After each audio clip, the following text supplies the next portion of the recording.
E no podcast de hoje vamos trazer uma personalidade importantíssima no cenário agronômico nacional, Lara. E eu tô aqui tão interessada nesse assunto, sabe por quê? Eu me lembro das minhas aulas de biologia, onde nós estudávamos, eu já vou dar um spoiler assim bem rapidinho.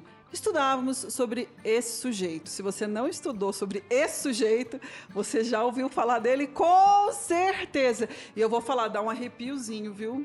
É isso aí, é uma praga invisível que causa mais de 3,5 bilhões de reais em prejuízos para a nossa agricultura nacional. Exatamente. E a gente conhece ela também, sabe como? Se você tem cachorro em casa, gato. Não é o nosso tema de hoje, que nós vamos falar desse sujeito na área da agronomia. Mas ele é aquele bichinho que tem um nome horrível.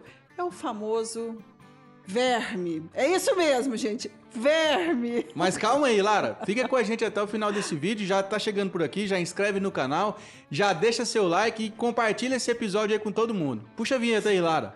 Foi a vinheta. Foi. Rodou. Bom dia, boa tarde, boa noite. Seja muito bem-vindo para mais um episódio aqui do nosso querido podcast Agro 2. É isso aí. E você, Pedro, tá tudo bem com você? Eu tô bom demais, velho. Se Pois me orar, estraga. É isso aí. Hoje, gente, nosso episódio tá demais. Eu adoro toda vez que a gente traz nessa bancada temas inéditos que ainda a gente não conversou. Porque aí, meu amigo, eu fico até com dó do entrevistado, porque é tanta pergunta e a gente adora perguntar, atropelar nossos entrevistados e hoje o assunto tá bem interessante. Eu já falei do nosso sujeito que nós vamos falar, mas existe um nome científico. Não é verme não, viu, gente? Tem outro nome. É isso aí. Então ele é formado em agronomia pela Melhor do Brasil, que você já sabe que é a Universidade Federal de Goiás, e tem mestrado e doutorado na área de nematologia. Eu tô falando com ele, Fernando Godinho. Como é que você tá, Fernando? Tudo bem, Pedro? Tudo bem, Lara? É um prazer estar aqui com vocês hoje para falar sobre esse tema de extrema importância para a agricultura, viu? Exatamente. Inclusive, nós estávamos até falando aqui nos bastidores que hoje, na visão aqui do nosso convidado, do Fernando, seria uma das maiores pragas que nós temos na agricultura, seriam os nematóides. Não é verme que fala, viu, gente? São nematóides. Com certeza, Lara. Eu falo que é um inimigo oculto, algo bem silencioso e que vem roubando produtividade, viu? E cada ano que passa, a gente vê esse problema aumentando ainda mais na agricultura. Perfeito. Fernando, então assim, para quem tá chegando agora aqui, né, caiu de paraquedas no canal agora, explica pra gente o que é esse nematóide, por que a Lara falou verme, enfim, vamos dar o nome aos bois aqui. Exatamente. Ou melhor, vamos dar nome às lombrigas aqui. Bem falado, Vamos. Pedro. Mas, na verdade, o que a Lara e o Pedro falou faz total sentido, tem total razão, né? Na verdade, os nematóides são micro-organismos, né? Se a gente for pegar a origem da palavra, nematóide, se for pegar lá no grego, né? A palavra nematóide significa vermes cilíndricos. Então, são vermes que têm o seu formato do corpo cilíndrico, pelo menos em uma fase do seu ciclo de vida. Dependendo da fase do ciclo de vida, ele pode assumir outras formas, o corpo, mas pelo menos uma fase ele vai ser cilíndrico. E esses nematóides, a gente comenta, é um animal, pertence ao reino Animalia. Filho, né? mas não é filo cordata, não. Não. E ele pertence, pessoal, se a gente for pegar, né, o nicho trófico ocupado pelos nematóides, a gente considera um dos maiores nichos tróficos. O que significa isso? Nós temos nematóides parasitando animais, seres humanos, insetos, nematóides se alimentando de bactérias, de fungos. Deixa eu olhar essa água aqui, está tudo aqui. E de plantas, que eu acho que é o foco nosso aqui hoje, que Sim. são os nematóides que se alimentam das plantas. Nós temos nematóides que atingem mais de 2 metros de comprimento, né? Você pega nematóides que parasitam, por exemplo, animais marítimos, em baleias, você tem nematóides de 2 metros de comprimento. Mas esses não são microscópicos, não. Não, na verdade são macroscópicos, né? Os nematóides que afetam nós também, né? Os seres humanos também são macroscópicos, muitos deles. Temos microscópicos também. Mas o de planta, geralmente, o que afeta os vegetais, esses são um grupo de microscópicos. Então, a maioria deles, nós não conseguimos visualizar a olho nu. A gente não consegue chegar em um solo e visualizar a presença desses nematóides ali a olho nu. Nós precisamos pegar, levar para um microscópio, uma lupa, para fazer essa observação. Mas antes da gente entrar nesse assunto, né, mais profundamente, eu tenho uma curiosidade. Como é que você chegou nessa disciplina? Qual o momento? Porque você é formado em agronomia. Sim, Lara. E qual foi o momento que você falou assim, gostei dessa área aqui, eu quero atuar nesse nicho? Porque eu tenho certeza que muitas pessoas que não são do agro, ou até mesmo as que são, é algo para nós, relativamente Nichado, né? novo. Bem Exatamente, nichado, né? muito nichado. Com certeza. Então, quando a gente fala de nematóides, eu tenho certeza absoluta que a grande maioria lembra, quando estudou na escola, né, da solitária, lembra da própria lombriga. Ascaris lumbricoides. Exatamente. E não, talvez nem imagine que esse tipo de animal, como você bem colocou, atinge as plantas também. Com certeza. Então é algo diferente mesmo que a gente está trazendo para cá. Então a gente vai contar tudinho para vocês, tá? Como é que isso acontece, se tem prejuízos também para nós, seres humanos. Mas antes de tudo isso, eu queria te perguntar, eu tenho essa curiosidade de saber como é que você entrou nesse nicho, porque como bem o Pedro disse, é muito nichado de fato. Com certeza. Eu iniciei na agronomia no início dos anos 2000, né? Então, quando eu iniciei a minha carreira, meu curso, né, como acadêmico do curso de agronomia, eu não iniciei na UFG, Pedro, eu iniciei na UNB, eu fiz 2 anos de agronomia essa eu não sabia, na Universidade de Brasília e transferi para a UFG e concluí meu curso na UFG.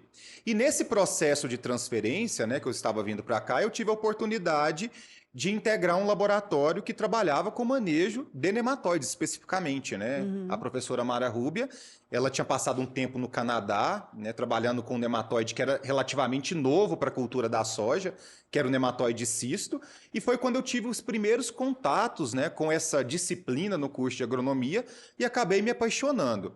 Eu fiquei muito na dúvida naquela época, porque a minha formação, né, eu quis focar em fitopatologia, que é uma área que trabalha com doenças de planta, e o nematóide está incluso na fitopatologia, mas é um ramo.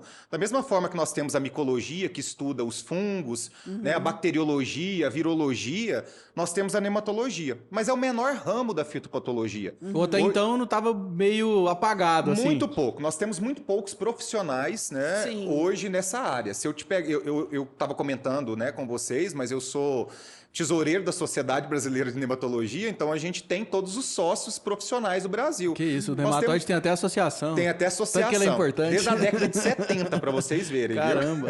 Olha, e a gente nem sabia.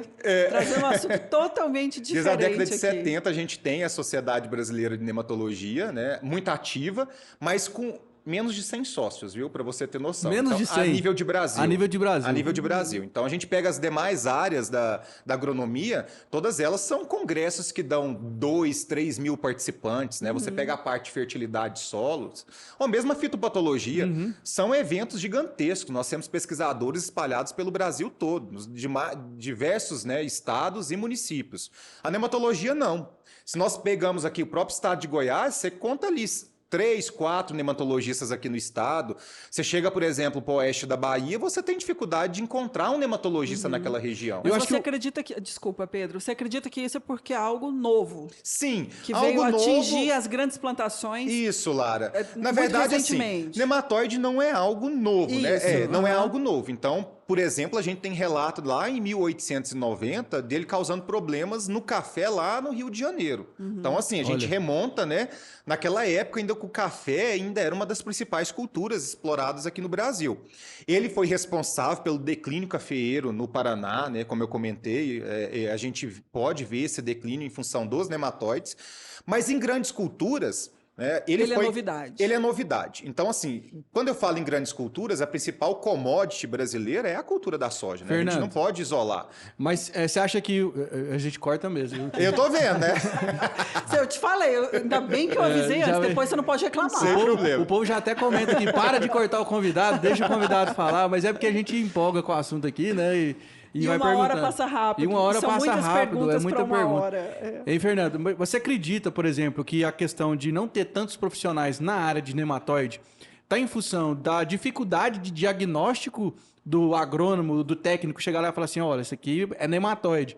Ou você acha que talvez é interesse econômico, enfim? Na verdade, Pedro, assim, para a gente ter uma grande formação em determinada área, a gente precisa ter uma escola, né? Então, o que seria isso? Profissionais que tenham a capacidade de formar aqueles agrônomos, né, os futuros engenheiros agrônomos, em determinada área.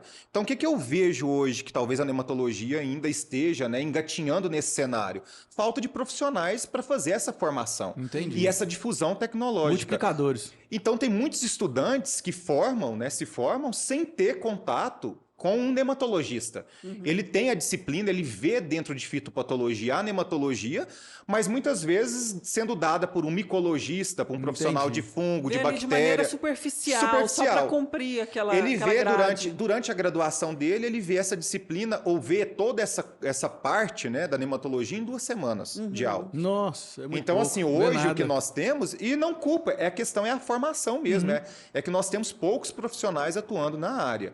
Então, hoje eu sempre brinco, né? Se a gente quer ter uma evolução no manejo de nematóides, na nematologia, nós precisamos focar na formação de profissionais, né? Você vislumbrou isso quando você estava estudando ou não? Sim, Lara. Então, então, quem já está mais um tempinho aí na estrada, lembra da cultura da soja no Brasil e principalmente no Cerrado, a gente lembra que em 2001, 2002, o problema brasileiro, o grande problema da cultura da soja, era causado por um fungo, né, que a gente chama a doença de ferrugem asiática. E foi um problema muito grande, Lara. A gente faltou, na época, fungicidas, então a gente não tinha fungicida registrado.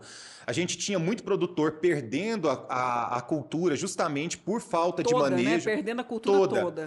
E a ferrugem asiática, ela é um grande problema ainda para a soja, só que nós conseguimos manejar. A gente tem, por exemplo, medidas, inclusive, né, legislativa, como vazio sanitário, que veio em função da ferrugem asiática.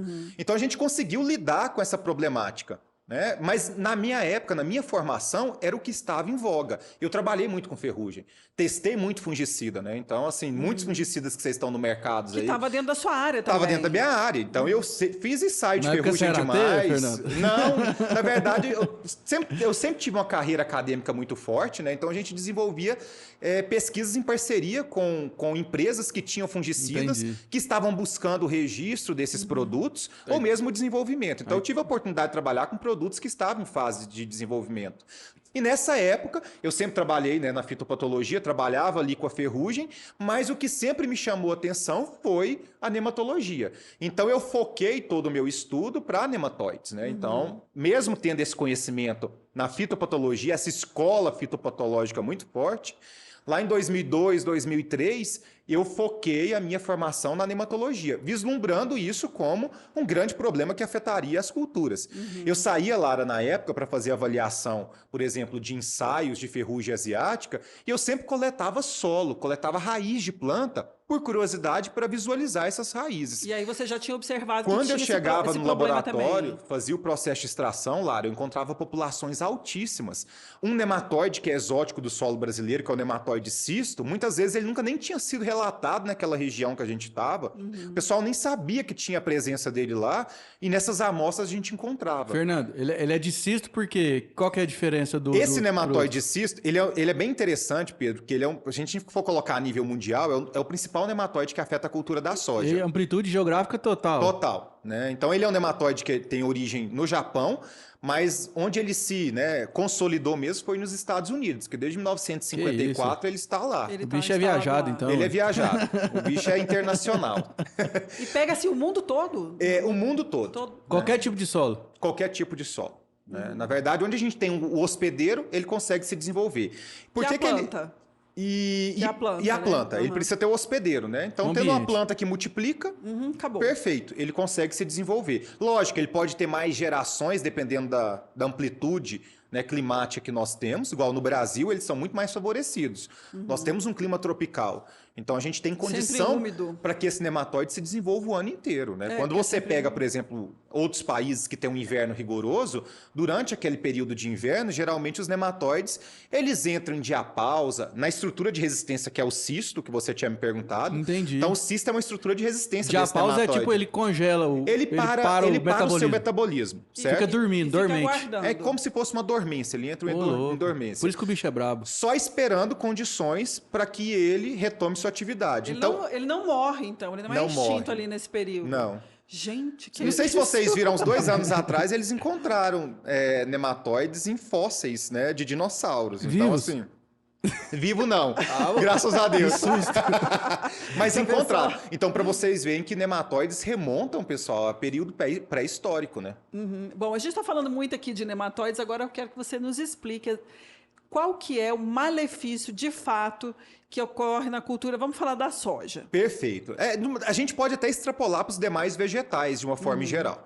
A maioria dos nematóides, Lara, primeiro, nematóide, ele é considerado uma doença porque ele afeta, né? Ele tem um processo de parasitismo e a sinergia com o vegetal. E ele afeta praticamente o sistema radicular das plantas. Temos nematóides que afetam parte aérea também, mas o principal dano, se a gente for pegar 98% dos danos, são causados por nematóides de sistema radicular, de raiz. Isso, de raiz. Quais são os danos que eles provocam nas plantas de uma forma geral? A gente tem danos diretos, porque esses nematóides eles vão parasitar o sistema radicular. Quando eles entram ali naquele sistema radicular, ele causa deterioração das células, né? Necrose, dependendo do tipo de E aí nematóide. a planta tem dificuldade de absorver nutrientes e água. Água e nutrientes, certo? Então, esses são os sintomas, né? Direto, que é o próprio dano que ele causa ao tecido. E os danos indiretos que a gente poderia colocar seriam essa diminuição no processo de absorção de água e nutriente. E aí, consequentemente... Isso vai representar, né, em sintomas reflexos na parte aérea do vegetal. Que seriam quais esses sintomas? Vão depender muito do tipo de ataque que nós temos que esses nematóides provocam, do tipo de nematóide que nós temos. Há uma coisa que eu esqueci de comentar com vocês, nematóide não é tudo igual, né? Nós não podemos generalizar. Então, para falar em manejo, nós precisamos saber que espécie que você tem na área. Isso.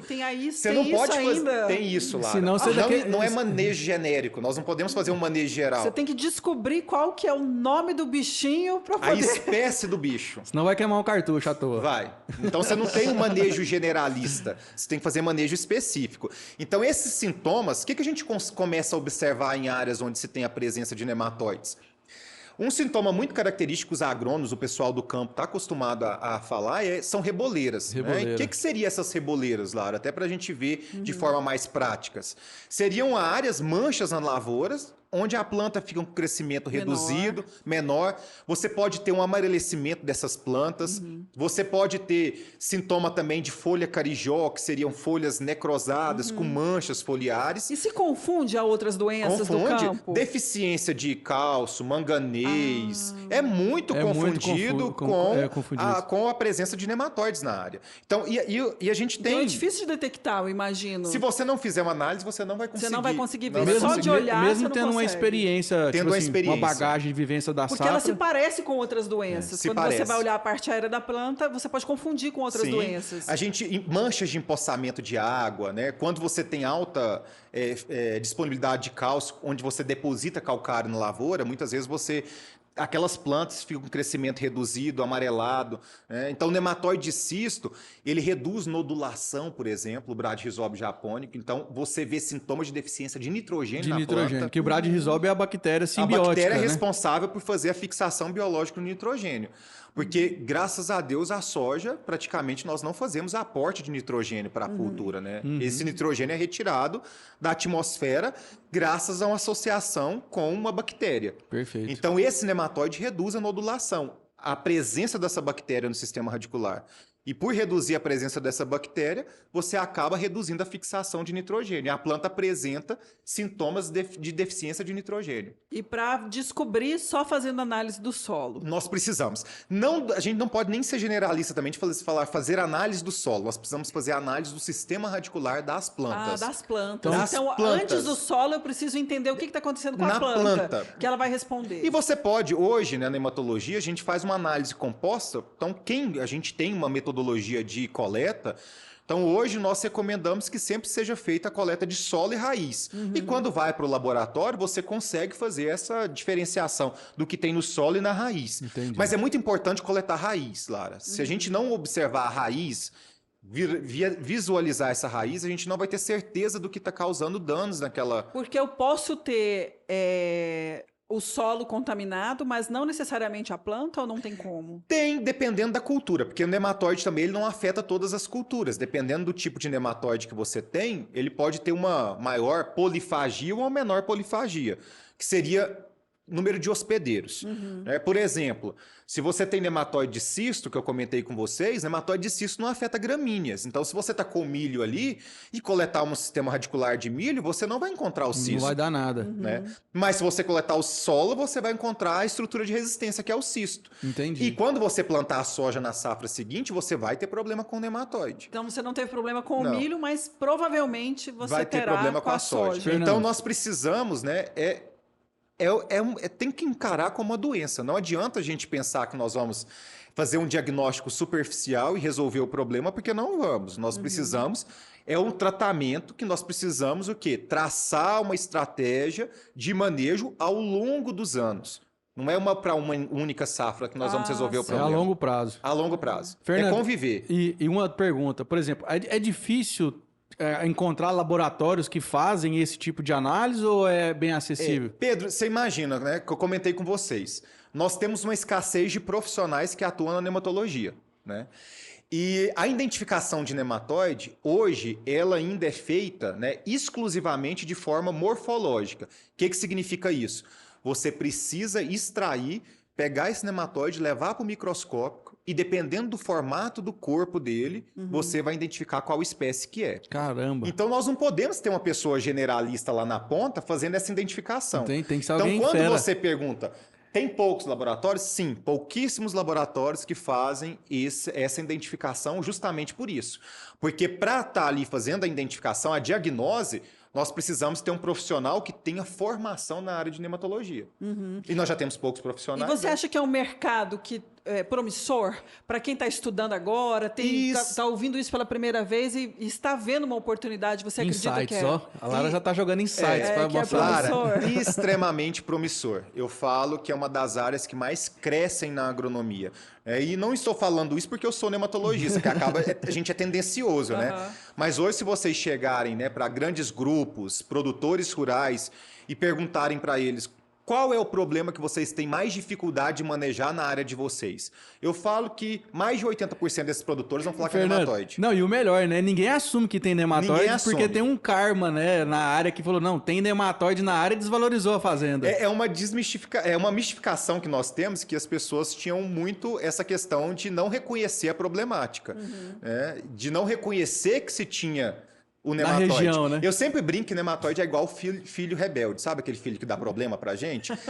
A gente não admite que o filho mas dá então trabalho. você me conta, se é filho é para sempre. Filho é para sempre. É a mesma coisa Então, nematóide, o Lara. nematóide é para sempre. Primeiro, Lara, Isso é uma praga, então. você demora a reconhecer que o seu filho dá trabalho, né? Que seu filho vai ruim na escola. A gente quer culpar todo mundo. Culpa a escola, o professor, não admite que é o filho. Né? Que é o Aí, filho. boa. Então eu falo que é filho rebelde. Então, primeira coisa, a gente demora a acreditar que nós temos o problema. Depois que você acredita que tem um problema, você ainda tem uma dificuldade de Não conviver. adianta só mudar de escola. Não adianta só mudar de escola. Não vai resolver. Você tem que aprender a conviver com o nematóide, com o seu filho rebelde. E depois disso é para toda a vida. Acabou. Porque você não pode tirar. O que você vai Mas fazer isso é com o seu filho? seguinte, porque assim, o que eu acho um pouco confuso de entender. Se o nematóide ele é natural da terra, quando eu tenho uma cultura e tem esse nematóide, aí ele não é natural. Ele é natural lá. Assim, nós temos nematóides que são exóticos, que foram introduzidos. né? Então a problemática são esses que foram introduzidos. Não só os que foram existe. introduzidos. A problemática maior hoje são os que são naturais do solo brasileiro. Mas por que eles são problemas hoje? Isso, é isso que eu ia te Né? perguntar agora. A mania de professor. Já pergunta e responde. Você tá Isso. vendo, né, Lara? Adoro, facilita tanto o nosso trabalho. Mas por que são problemas hoje? Porque, na verdade, esses nematóides são nativos do solo. Né? Então, se nós pegarmos a região dos Cerrados, que é o que mais responde pela agricultura nacional Centro-Oeste hoje, né? aqui, né? O Centro-Oeste, de uma forma geral, o bioma Cerrado hoje é um dos principais biomas que representam na agricultura brasileira.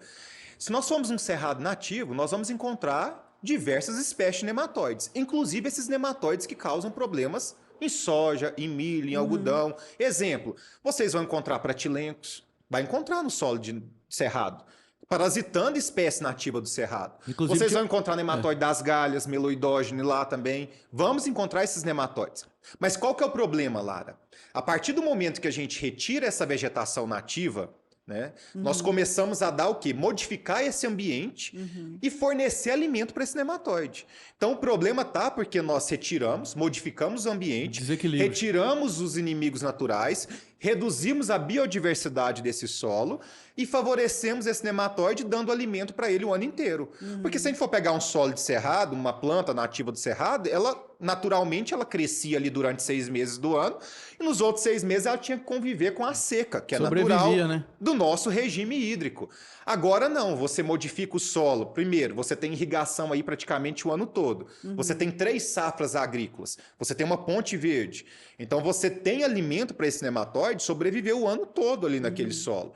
Então ele vai o quê? Aumentando o seu nível populacional. Então se ele é problema hoje, foi porque ele teve um favorecimento no passado, em função das formas de cultivos que nós tínhamos, e favorecemos a sua multiplicação. Então essas populações aumentaram e começaram a causar danos às culturas de interesse econômico. Certo. E quando ela já está ali instalada, eu vejo, detectei o problema.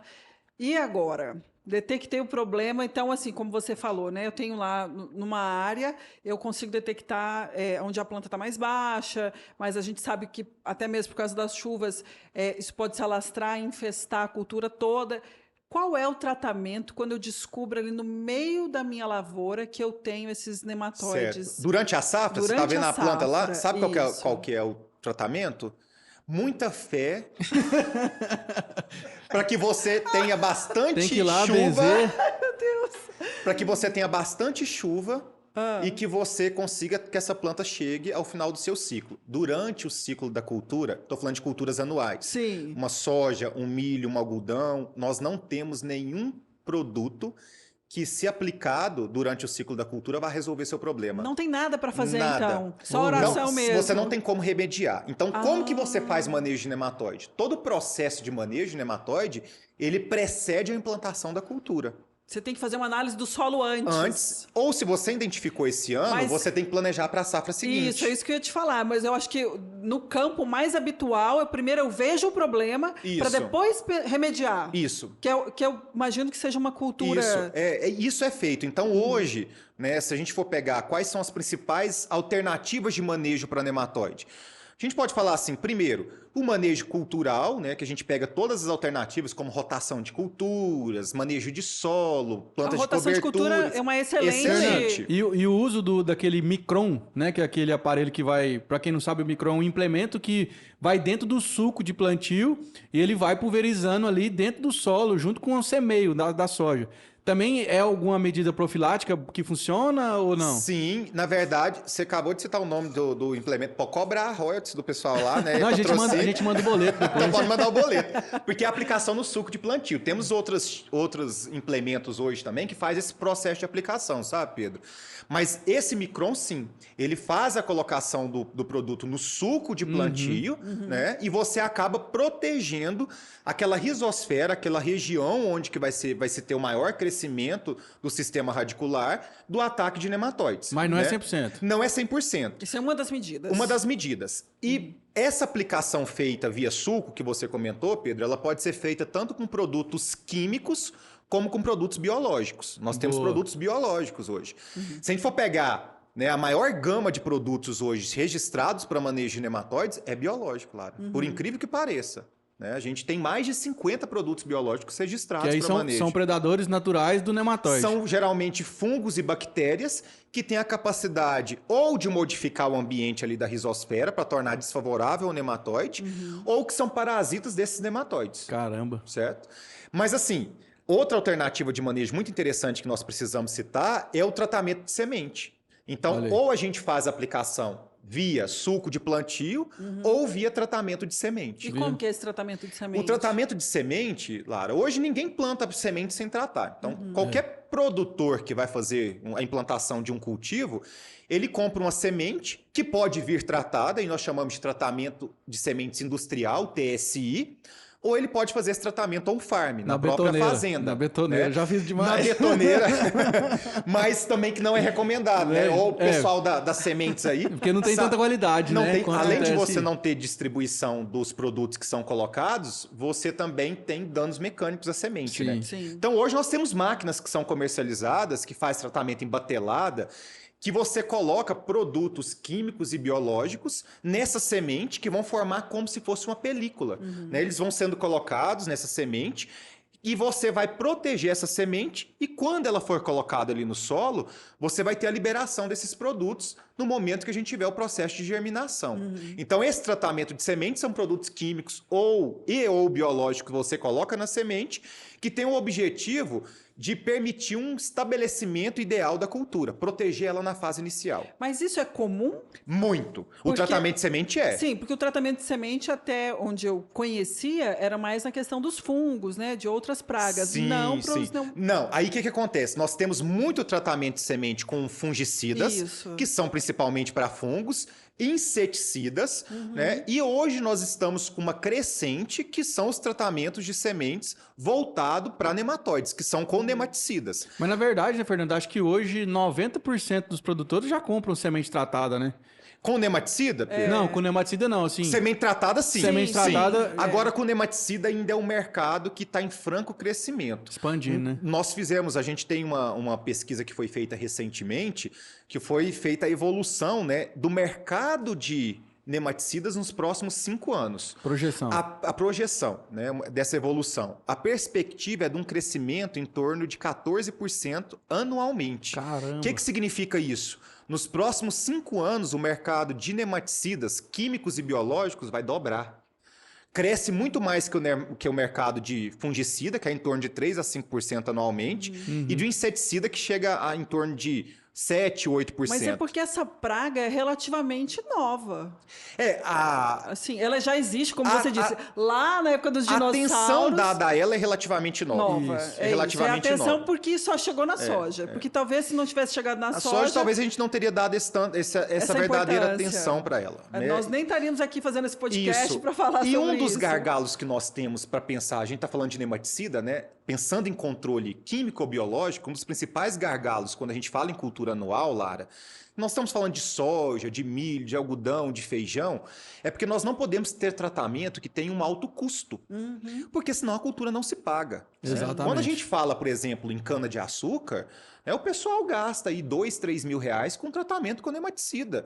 Se eu pego uma cenoura, uma batata, os custos com tratamento com nematicida chega a 2.500 a 3 mil dólares. Por hectare? Por hectare, Nossa. por safra. Né? Então é caro pra Então caramba, eu hein? estive recentemente, né, numa grande região produtora que fica próximo ao Padef, em Cristalina, conversando com produtores, onde para aquela safra o custo para a cenoura era 13 mil reais que eles tinham fechado com nematicida. Só nematicida. Só que como que a gente utiliza isso para a cultura da soja? Então, um gargalo que nós temos é encontrar um produto que tem uma alta eficiência, com uma persistência no sistema e que te dê um retorno econômico. Então, nós não podemos investir muito. Então, Fernando. hoje, um dos gargalos é esse lá. Mas essa dificuldade de encontrar esse produto barato é por causa da... Porque é difícil encontrar princípios ativos ou por montar esse esquema biológico que vai combater? Vem uma série de fatores, Pedro. Primeiro, né, nematóide é um animal. Então, se a gente está falando de nematicidas, os produtos químicos, geralmente, são produtos com alta classe toxicológica. São produtos que causavam muito problema a mamífero, principalmente. Perfeito. Tanto que os nematicidas que a gente tinha no passado, hoje praticamente não são mais utilizados. Entendi. Né, os nematicidas da década de 70, da década de 80, tinha alta toxicidade a mamíferos. Você lembra o nome de um aí desse? Sim, diversos. Eu posso falar produtos, né, produtos químicos, né, que a gente tem, como terbufós, carbofurano, carbosulfano. Carbofurano é o furadã. Famoso. Isso, que até saiu do mercado, né? Mas Saiu. alta toxicidade. Demais, velho. Mas é um nematicida Tem e até- muito tem utilizado. até E essa história. toxicidade, ela passa para a planta e pode passar para a gente Sim, também? e principalmente você encontrava isso em gorduras de mamíferos, de animais, né? Você Olha aí. encontrava animais ali que estavam naquela Consumiram área e você as encontrava. plantas. Isso, né? E- Não, tinha a história que meu avô Mas contava os de que... antigamente, e hoje? Tô Hein, Lara? preocupada. Aquela que come soja, Ainda- come cenoura. Ainda temos produtos com alta toxicidade, né? Mas a vantagem hoje que nós temos, Lara, que são produtos, esses produtos praticamente não têm mais registro, foram banidos, né, nos últimos anos. E os produtos que estão chegando no mercado são produtos cada vez mais seletivos, que têm uma seletividade para o nematóide, certo? Ou seja, ele pega só o nematóide. Pega só o nematóide, né? E além disso, além deles serem mais seletivos, a maioria desses produtos químicos são produtos de contato. A planta, e não tem sistemicidade, a planta não absorve. Então, tá só lá no solo. Só encostou, acabou. Só encostou. Meu avô contava uma história do Furadã, que matava até quem tava aplicando, né? Porque Deus do céu, a hora onde que que começava não? a aplicação aqui, passava o pombinho voando, caía lá na frente, assim. Que horror, gente. É sério. Então, eram produtos com alta classe toxicológica. Não, sem contar que os primeiros, lá da década de 1920, 1930... Era pior ainda.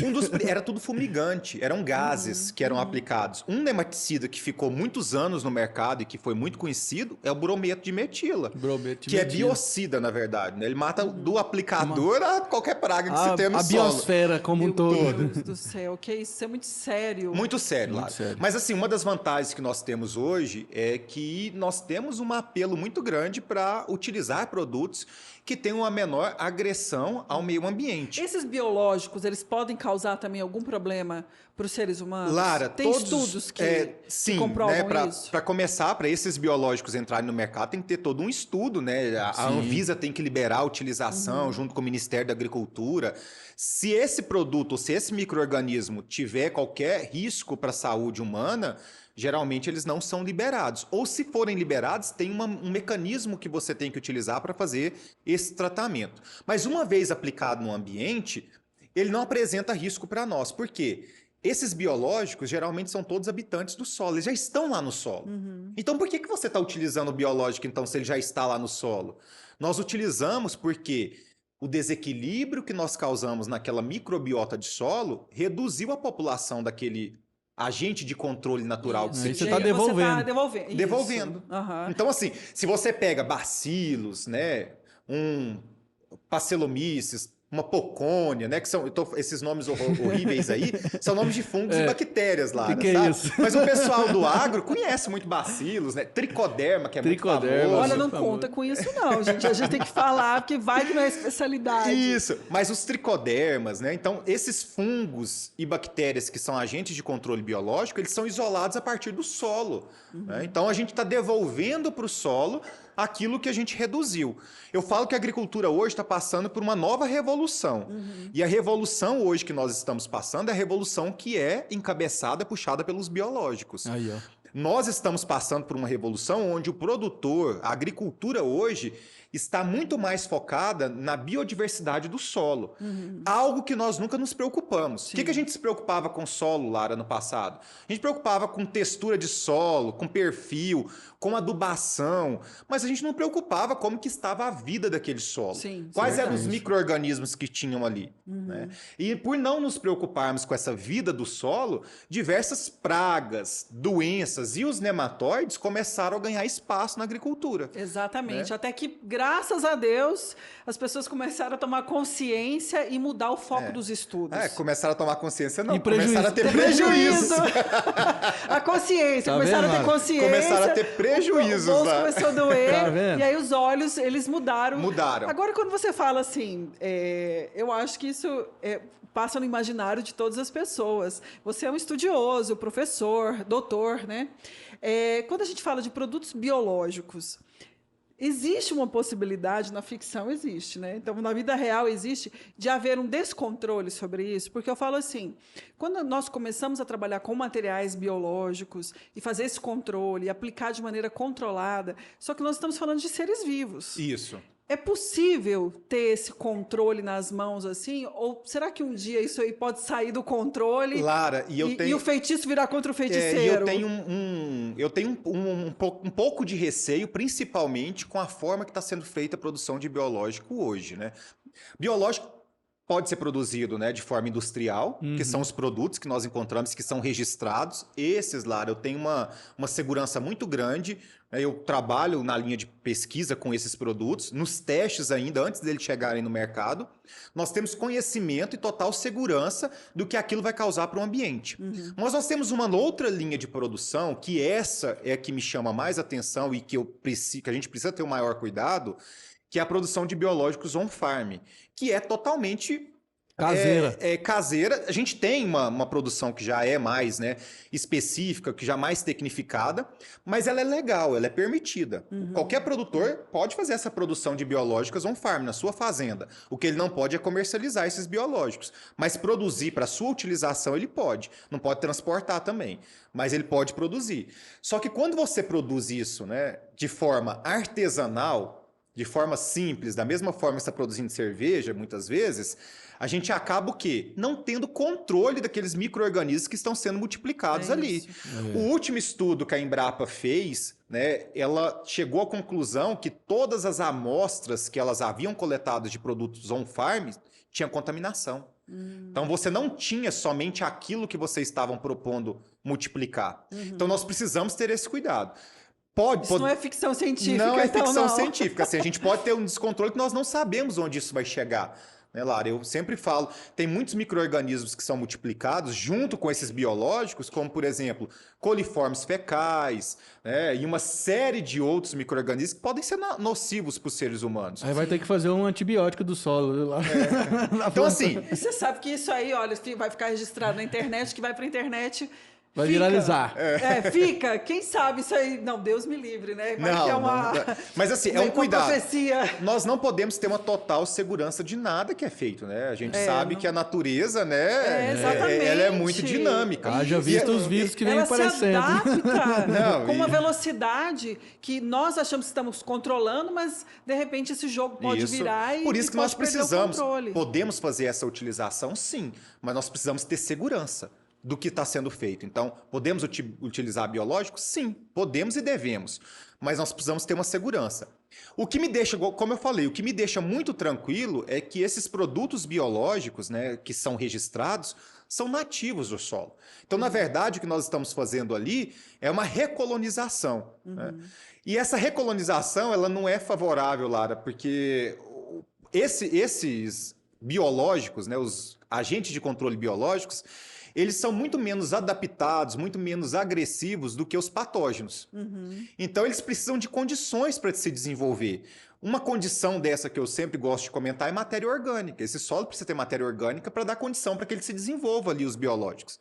Então, são solos muito pobres, com baixo teor de matéria orgânica, que muitas vezes esse biológico não se mantém de uma safra para outra. Entendi. Hoje, por exemplo, nós não podemos dispensar o processo de reinoculação. Todo ano nós precisamos colocar o biológico.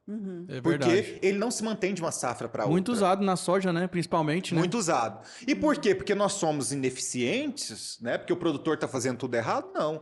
É porque as nossas condições climáticas não são propícias para a manutenção desse agente de biocontrole de uma safra para outra. Nós temos um inverno aqui totalmente diferente do que nós encontramos no próprio sul do Brasil, né? A gente pega Rio Grande do Sul, Paraná, como também do hemisfério norte. Nosso inverno aqui, ele é muito quente e seco. Sim. Ou seja, a decomposição de matéria orgânica aí praticamente é muito acelerada, né? É muito alta. Então você acaba reduzindo a fonte de alimento para esses agentes de controle biológico e você acaba não mantendo eles de uma safra para outra. Então, assim, a gente nunca pode ter certeza na pesquisa, né? Ou quando a gente vai pensar em genética de uma forma geral, as mutações existem, a gente pode ver isso ao longo dos até anos. perguntando isso, até mesmo por conta fazendo uma analogia assim, o antibiótico.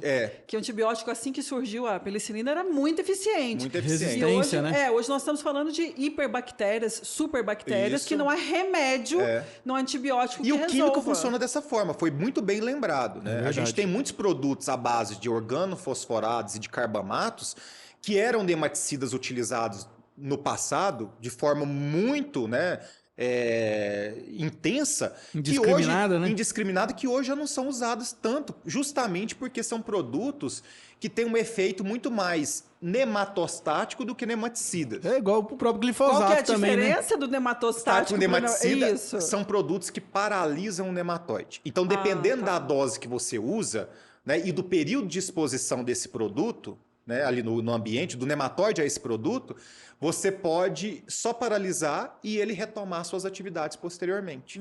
Então, assim, Bicho custoso. É um ser vivo, né, gente? É, Quando a gente fala de ser exatamente. vivo, nós estamos falando de uma dinâmica completamente E, diferente.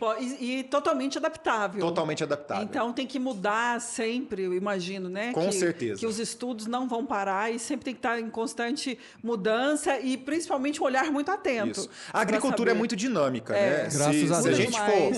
se nós formos observar os últimos anos, o que é a problemática, né, da agricultura, a gente vem desde o mercado externo, do mercado internacional influenciando na nossa produção agrícola, que a gente está observando aí agora, né? Tanto que está se falando de fertilizantes, né?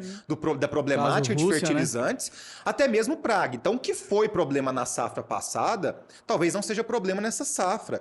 Ano passado, a deficiência hídrica, a seca, foi muito grande. Causou um prejuízo gigantesco à cultura do milho na safrinha. A gente teve a elevação dos preços, como pode ser sabido. Esse ano está sendo o contrário, Lara. Nós tivemos quebras de produtividade na região do Mato Grosso, principalmente por excesso de chuva, sim. problemas na colheita. Aí você pega, né, a Laninha influenciando o sul do país, o Paraguai com uma quebra aí de produção de mais de 40%, Caramba. e também o oeste do Paraná, da mesma forma, né? E o Rio Grande do Sul, sofrendo com a seca.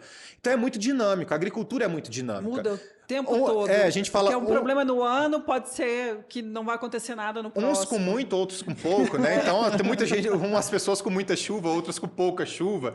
Então, é muito dinâmico. Então, a agricultura é dinâmica. Então, Sim. os nematóides, da mesma forma, são dinâmicos. E os nematóides? Porque, assim, como ele é um animal microscópico, a hora que eu, dona de casa, né, vou ao supermercado comprar as minhas verduras, as minhas frutas, como que eu faço? Assim, tem como identificar? Faz mal para minha saúde, para a saúde dos meus filhos? Não faz mal para nossa saúde, pelo contrário, é proteína, né, nematóide. Vermes são Aí, proteínas, quem quer gente. ficar Vocês forte ouviram? aí, ó, massa muscular, pode substituir o whey protein pela... Substitui o whey por nematóide. Então, isso já é ótimo. Isso não provoca nenhum mal. Porque esse tipo de nematóide, o que adoece essas culturas, não nos adoece. Não nos adoece. Estamos então, não nos livres afeta disso. os seres humanos. Menos mal. Menos mal. Mas o que acontece? Então, por que esses nematóides seriam prejudicial para o agricultor, até para nós? Muito mais efeito visual que isso provoca aos vegetais. É mais visual mesmo. Mais visual. Então. Mas ele tem menos nutriente? Quando tem a planta que foi acometida por essa doença, quando eu for consumir, Lara, tem menos se nutrientes você pra tiver, mim? não necessariamente, porque se você tiver um tecido, né? Se a gente está falando de um tubérculo, de uma raiz tuberosa, Isso. se ela teve um bom desenvolvimento, você não vai ter menos nutrientes ali. Isso não significa que teve menos nutrientes.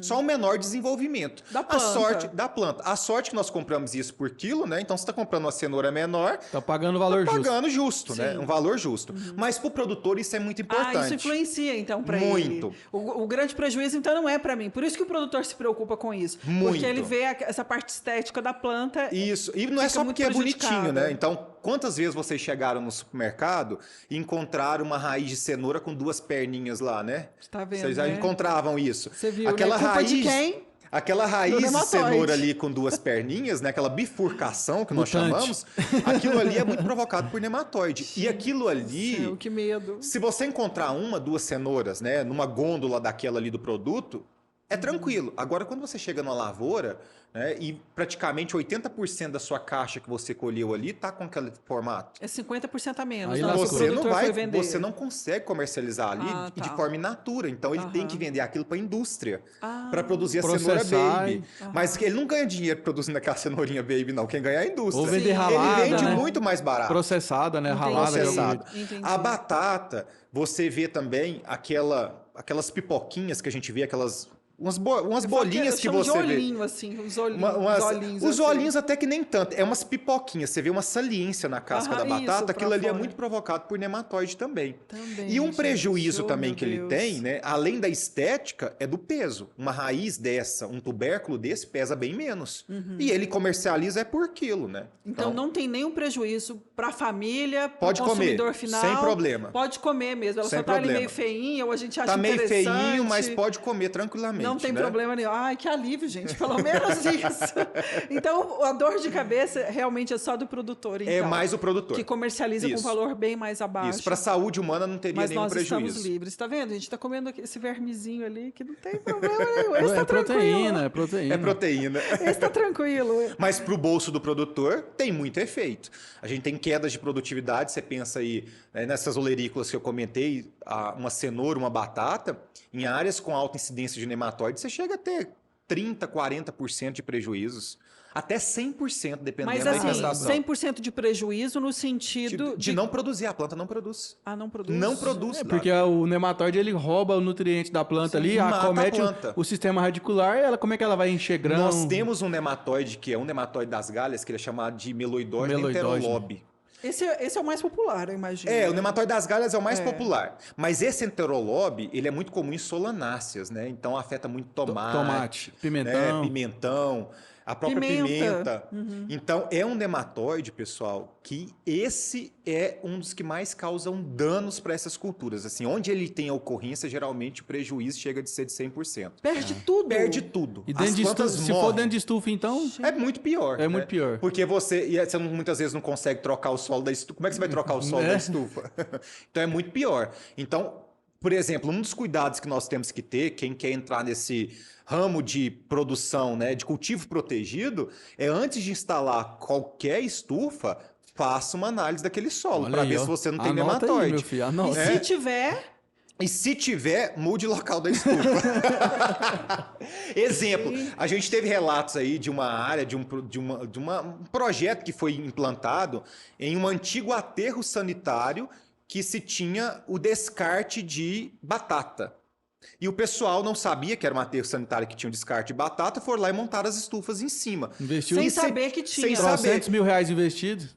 Você mudar uma estufa depois que ela foi investida é praticamente impossível. Começar do Mas você zero. chegava lá, você já entrou com tomate com uma infestação gigantesca do meloidógeno enterolobe, que praticamente no primeiro ano ali viabilizou a produtividade naquela área. Acabou com tudo. Então, como você vai trabalhar com estufa, você tem a possibilidade de alocar aquilo ali dentro do terreno. Então, pelo menos conheça o seu Estude. solo, estude antes de colocar aquela estufa para não ter problemas futuros. Mas no caso, você falou, né? Não, muda o lugar. Mas no caso, eu só tenho aquela propriedade. Tem como eu fazer esse tratamento, então, como você falou, para ter só o controle? Eliminar não tem como. Não tem como. Aí é manejo. Para nematóide, nós utilizamos técnicas de controle para manejar a doença. E como que seria isso? Como que nós fazemos isso? Então, nós vamos somar essas alternativas de manejo que eu comentei com vocês, né, de forma associada, para manter esses níveis populacionais de forma baixa, a população do nematóide baixa, como se fosse um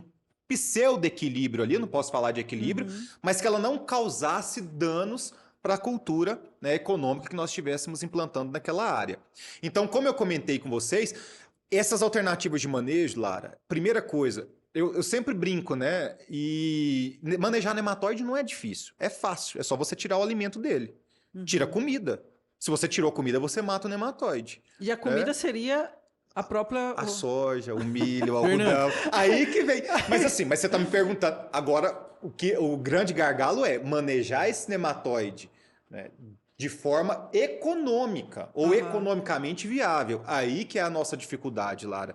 Porque assim, manejar o nematóide, se a gente não for preocupado do ponto de vista econômico, é tranquilo. Você entra com espécies vegetais que são praticamente, né, resistentes a aos nematóides. A gente pega uma crotalária, por Adubação exemplo. verde, gente. É uma adubação verde, mas a crotalária é uma planta de cobertura extremamente eficiente na redução de população de nematóide. Mas você precisa, né, deixar de plantar uma cultura No de ciclo. interesse econômico, um ciclo ali. Um ciclo, pelo menos. Um ciclo ali. Um ciclo pelo Fernando, menos. uma outra pergunta. Até qual a profundidade que o nematóide é encontrado dentro do solo? Ó, a gente encontra até 2 metros de profundidade. Mas não é. Mas calma, não assusta. Não assusta, Com Lara. esse bicho, Sabe gente. por quê? Porque, na verdade, assim, apesar dele ser encontrado, né, em uma profundidade maior no solo, o nematóide, ele se concentra geralmente na camada de 0 a 30 centímetros. É onde você tem a maior população de nematóide. Porque é onde você tem mais raízes. Né? Então, o nematóide ele não é bobo. Por que ele vai lá para a profundidade, 2 metros de Só profundidade? O que chega ali naqueles 2 Nada. metros? De alimento? Pensando em soja, né, culturas anuais, Gostosos pra ele. culturas anuais, a gente não tem um sistema tão profundo assim. E nematóide precisa de ar também. Ele faz troca gasosa pela cutícula. Então também, quando você vai, né, aprofundando mais, você vai reduzindo essa porosidade e essas trocas gasosas. Então ele se concentra. Então, eu falo na camada de 0 a 30 até 50 centímetros ali, você tem praticamente 80% da população de nematóide no solo. Que é Bem onde você tem mais superficial, raiz. Isso. Bem superficial. E assim, eu sei que não é a sua área, mas só por curiosidade, que eu tenho certeza que você vai me responder. E quando eu falo de nematóides em animais, na pecuária, o controle é mais fácil?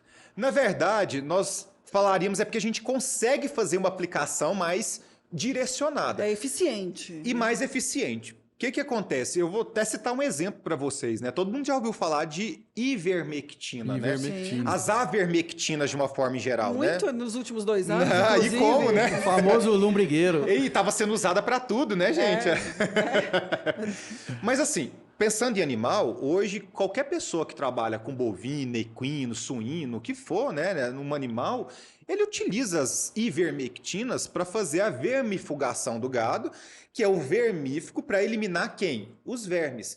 Só que você faz a aplicação ou via oral ou via cutânea, né? Sim. Então você está colocando esse produto diretamente em contato com o organismo, né? Com o animal ali, de uma forma geral. Quando a gente fala em planta, essas ivermectinas são utilizadas para manejo de nematóides, né? A gente tem produtos à base de abamectina que são nematicidas. Mas qual que é a problemática? Esse produto ele não é absorvido pela planta. Ah, tá. Contato, né? Então você tem que colocar, você vai colocar ali no solo. É um produto que é rapidamente lixiviado, ele se perde em torno de 20 a 30 dias, você já perde a eficiência da molécula e ele perde sua eficiência. Então a diferença principal é porque nos animais, né, a gente consegue fazer essa aplicação localizada. Cada, né, ser vivo ali está recebendo, cada indivíduo está recebendo aquela dose recomendada para o manejo, né, dos vermes de uma forma geral, o vermífugo. Agora, quando você fala em plantas, você está falando de uma grande estrutura, uma grande extensão de área. Nós estamos falando aí de propriedades de 20, 30 mil hectares, né, que são Sim. plantados de soja. E não tem como você ter esse controle individual. Ali não Você tem tem uma como. população de 180, 200, 240 mil plantas em 1 hectare. Agora me conta outra coisa, olha aí, a dona de casa de novo. Mito ou verdade? Minha avó dizia que se comesse carne de porco mal passada, que era, você podia ter solitária. Né? Aí na verdade nós temos alguns, né? Isso são alguns, né? Na verdade a gente entra. Carne mal passada. A gente entra em outras demandas que nem só de nematóides que podem ser transmitidos sim de um animal para outro, né? A cisticercose. O animal para outro seria o porco para o ser humano? Podemos ter. Ai, meu Nós Deus. somos Então bicho temos que também, tomar do mesmo cuidado, jeito. porque nem tudo que é transmitido é nematóide, tá? É uma coisa. Mas assim, a gente tem sim, a sua avó tinha total razão, né? A cisticercose, que é uma doença transmitida, né? A gente tem essa problemática sim, que Mas pode hoje ser... Hoje é menos porque nós incidência é temos uma menor, né? inspeção muito grande, Um né? protocolo Hoje sanitário. tem um né? protocolo sanitário. Então, para qualquer frigorífico, ele precisa ter um selo, né, de certificação federal, um CIF. O CIF. Tem que ter um profissional, um veterinário que faz a inspeção das carcaças para ver se não tem esse tipo, né, de micro-organismo sendo Hoje transmitido. a incidência é bem menor, né? Bem menor, bem menor. Nesse caso, como Bem é feita menor. uma inspeção sanitária. Porque no até o tempo próprio da sua avó, alimento. como que era consumida a carne de porco? Geralmente era o porco que era o quê? Produzido Era batido. na fazenda, Sim. batido ali A por toda a carne na família, lata. a carne na Isso, a lata. carne na lata. Então, assim, a gente não tinha, né, esse cuidado sanitário que nós temos a partir de hoje. Então né? hoje nós estamos mais seguros. Mais seguros. E eu Muito posso mais. comer carne mal passada? De porco, eu Não, ainda tenho. não. A carne em si mal passada, porque eu ainda Claro, tenho... eu acho que é um- Eu tenho essa dificuldade É por um conta pecado disso. se você comer carne bem Moço, passada, eu como pelo amor de esturricada. Deus. Carne mal passada é o ponto de carne, de É comer o pão carne. de carne. Na Mas não verdade, tem não é esse mal. problema, então. E assim, as pessoas falam assim, carne com sangue, né? Aquilo ali não é sangue, aquilo ali é o suco da carne, né? Então, na verdade, não tem sangue ali mais, não, né? Então, isso é um mito também que as pessoas têm. Mas, na verdade, a carne, né? Quando você comer ela naquele ponto mais rosa, né? Isso. Mais mal passada, não tem problema nenhum, assim. A gente não Fernando. tem a transmissão de doenças, né? Eu tô falando de uma área que não é minha, né? De verdade, isso aí. Sim. Mais a saúde pública, a gente tá dando pitaco aqui, né? Boa. Mas Não, eu tô mas falando pelo que eu como, viu? Exatamente, a gente tá tirando aqui uma dúvida geral. Fernando, cara, que aula, viu? Nem viu o tempo passar aqui, a produção já cutucou a gente ali. Já que deu uma hora? Já deu Gente uma deu. hora. do céu. Você acredita? Não acredito. Então é Eu o falo seguinte, assim, você que assistiu esse episódio aqui, volta, assiste de novo com papel e caneta na mão, porque você anota que isso aqui foi aula, viu, Foi gente? mesmo, Que foi muito bom. Fernando, muito agradável, energia muito gostosa, né? A entrevista deu para esclarecer, acho que, nossa senhora, muita coisa, né, Lara? Foi mesmo, Fernando. Só gratidão aí. Foi muito divertido. Eu falo assim, eu tenho uma grande admiração por professores, né? Que eu acho que é um grande dom, essa coisa de ensinar. E você veio aqui, deu uma aula para a gente, tirou um tempinho aí na sua agenda e veio aqui para falar para a gente sobre esse assunto que é tão interessante e que eu tenho certeza que muito se sabe, né? Eu digo, de maneira geral, a população, quando se fala de Sim. nematóides, nem sabia que podia cometer plantas, mas graças a Deus, esses não chegam na gente. Certo, Larol, foi um prazer estar aqui com vocês hoje, falar um pouco a respeito, né, dessa importante doença que acomete as plantas de uma forma em geral. E é um prazer estar com o Pedro aqui, né? Para quem não sabia, eu acho que eu não comentei, mas o Pedro Deu foi nem meu tempo, aluno, né, na graduação. Olha só. O Pedro foi meu aluno, eu já fui professor da Universidade Federal de Goiás, hoje eu sou professor do Instituto Federal Goiano, mas eu tive a oportunidade de dar aula para o Pedro, conheço o Pedro desde criancinha, né? Morava na mesma rua, você Morávamos acredita? na mesma Olha. rua, então acaba que temos uma ligação. Então, assim, fico muito feliz de Um estar... papo de amigos. Papo de amigos, revendo o demais. Pedro, né? E vendo essa importante, tanto que você faz um papel muito importante para a agricultura brasileira, Pedro. Obrigado, Levar essas Fernando. informações de forma clara, né? Sim. Simples, numa linguagem que o produtor. Alcançável, né? Que a dona de Sim, casa, né, sim. consegue entender de forma muito fácil, isso é muito interessante, Pedro. Então, assim, Obrigado, eu Fernando. com certeza é um trabalho excelente que vocês vêm fazendo e você tem uma companheira aqui do seu lado que te ajuda e muito, né? A Lara, Demais. excelente, além de ser uma ótima dona de Não, casa, eu, né, fico só Lara? eu só fico dando os pitacos aqui. Mas excelente, parabéns pelo programa, gente. Foi um prazer estar aqui com vocês, viu? Coisa boa. E quem quiser te achar, Fernando, nas redes sociais? Sim, vocês podem me encontrar, né? Seguir nos canais. O meu Instagram é fernando.godinho, vocês podem encontrar. Sempre estou postando matérias a respeito do manejo de nematóides. Ou também podem encontrar através do laboratório que eu coordeno no Instituto Federal Goiano, que é LabMin Oficial, que é o Laboratório de Manejo Integrado de Nematóides. Então vocês podem encontrar que vocês vão ter acesso a diversos conteúdos que abordam o manejo de nematóides na agricultura brasileira. Isso, aí quiser falar com consultoria, palestra, é outra história, né? É outra história, mas estamos abertos a Mas tudo. Pode procurar lá, não tem problema. Levar conhecimento é o nosso papel. Eu falo que o papel do professor ele vai muito além do que a formação. Eu acho Sim. que nós precisamos ter um papel muito grande na extensão.